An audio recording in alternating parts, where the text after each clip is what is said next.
Patiesas gods un prieks būt šeit tādā vēsturiskā, bet jau tradicionālā spēlē starp maniem kolēģiem no Latvijas Republikas Saeimas un jums no Latvijas izlases vienības. Un es saprotu, vai es pat zinu, kurš varētu šajā spēlē uzvarēt. Bet tas, ko es mums visiem novēlu, lai tā draudzības spēle būtu nevis par uzvaru, bet par to, lai tiem dažiem skatītājiem, kas ir augšā tribīnēs, būtu tādas ovācijas, ka viņas būtu skaļākas par tiesneša svilpi.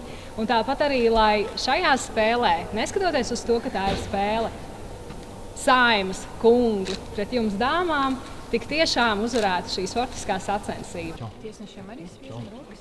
Jā, mums arī.